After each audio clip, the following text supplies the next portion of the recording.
హరే కృష్ణ అండి అందరికీ. అందరూ ఎలా ఉన్నారు? డే 2లో ఉన్నా అండి మనం. డే 2లో వచ్చేసరికి ఈ రబ్బర్ బ్యాండ్ చేద్దాము. లక్ష్మీ కాసులతో ఉండే రబ్బర్ బ్యాండ్ అనమాట. సో ఇది నాకు ఆర్డర్ కూడా ఉంది. సో మీకు చూపించినట్టు ఉంటుందని చెప్పి చేసేసాను. ఇదైతే నేను ఆల్మోస్ట్ 8 మంత్స్ నుంచి యూస్ చేస్తున్నానండి. అకేషనల్గా యూస్ చేసే రబ్బర్ బ్యాండ్సే కదా ఇవి.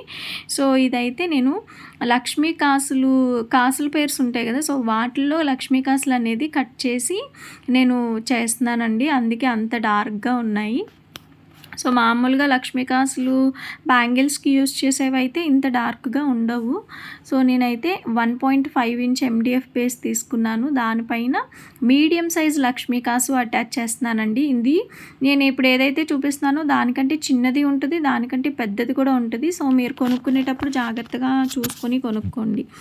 అండ్ అయితే ఇలాగా ఫస్ట్ లేయర్ అటాచ్ చేసిన తర్వాత కొంచెం గ్యాప్ అయితే ఉంచాలండి. అలాగే అడ్జస్ట్మెంట్ అనేది స్టార్టింగే చేసుకోవాలి, డ్రై అవ్వకముందే. అంటే ఇప్పుడు ఒకదాని పక్కన ఒకటి కాకుండా ఒక్కదాని మీద చిన్నది వచ్చినట్టు పెట్టాను నేను. సో అలా పెట్టడం వల్ల లక్ష్మీ కాసులు ఇంకా బాగా కనిపిస్తాయి అన్నమాట, గ్యాప్స్ లేకుండా. సో సెకండ్ లేయర్ వేస్తున్నాను. సెకండ్ లేయర్కి ఫస్ట్ లేయర్కి ఒక 5 మినిట్స్ గ్యాప్ ఇచ్చానండి. సో ఇదైతే నేను ఈవినింగ్ పిల్లలు వచ్చే టైంలో చేశాను. సో ఒక 15 మినిట్స్ వాళ్ళతో స్పెండ్ చేయటం, ఒక 10 మినిట్స్ వర్క్ చేసుకోవటం ఇలా చేస్తూ ఉన్నాను అనమాట. సో ఇది చూసారా స్మాల్ సైజు. ఇదైతే ఇప్పుడు ముందు చూపించిన దానికంటే చిన్న సైజ్ అనమాట. సో ఇది కూడా నేను యూస్ చేస్తున్నాను థర్డ్ లేయర్ కింద. అండ్ ఫోర్త్ లేయర్లో వచ్చేసరికి ఒకటే మీడియం సైజ్ లక్ష్మీ కాసు అటాచ్ చేశానండి. చూడండి కనిపిస్తుంది కదా. సో ఇది ఫినిష్ అయిపోయిన తర్వాత దీనిపైన మనం కుందన్ వర్క్ చేయాలి. కుందన్ వర్క్ ఏంటంటే ఫస్ట్ ఫ్లెష్ షేప్లో నేను వేసుకున్నానండి. సో దానిపైన 8K light green colour కుందను attach చేస్తున్నాను. So dark green dark pink match అవుతుందో లేదో, కొంచెం డామినేటింగ్గా ఉంటుంది అని అనిపించి నేనైతే లైట్ గ్రీన్ చూస్ చేసుకున్నాను. అంటే ఫస్ట్ టైం చేసినప్పుడు నాకు నేనుగా చేసుకున్నాను కాబట్టి నాకు నచ్చిన కలర్ చేసుకున్నాను అనమాట. సో ఒక సిస్టర్కి కూడా సేమ్ అదే నచ్చింది. సో అందుకని చెప్పి నేను అదే కలర్ చేస్తున్నాను.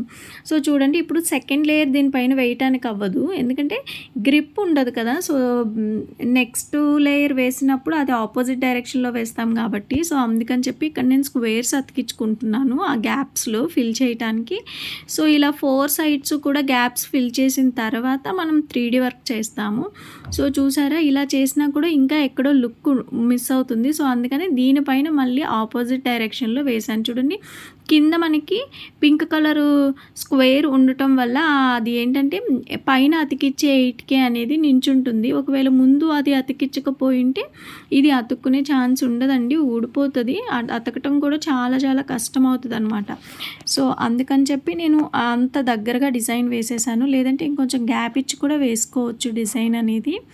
అయితే దీనిపైన పింకు వచ్చిన దానిపైన గ్రీన్ వచ్చిన దానిపైన పింకు అనేది నేను కుందన్ పెట్టుకుంటున్నాను. సో ఇవైతే 8K కాబట్టి 3mm రౌండ్ కొంచెం చిన్నది అవుతుందని 4mm పింక్ రౌండ్ పెట్టానండి గ్రీన్ పైన. అలాగే స్క్వేర్స్ పైన మాత్రం 3mm రౌండ్ గ్రీన్ పెట్టాను. సో ఈ గ్యాప్స్ ఉన్నాయి కదా, ఈ గ్యాప్స్లో వచ్చేసరికి 3mm రౌండ్ పెట్టుకున్నాను. సో ఇందులో కలర్ కాంబినేషన్స్ కూడా చేసుకోవచ్చు మన శారీస్కి తగ్గ. సో ఇదైతే గ్రీన్ అండ్ పింక్ అయితే ఎవర్ గ్రీన్గా ఉంటుంది కదా అన్నట్టు నేను గ్రీన్ అండ్ పింక్ చూస్ చేసుకున్నాను. మీకు నచ్చిన కలర్ కాంబినేషన్స్ మీరైతే చేసుకోండి. అండ్ ఇదైతే డే 2 చివరి దాకా చూసినందుకు అందరికీ చాలా చాలా థ్యాంక్స్ అండి.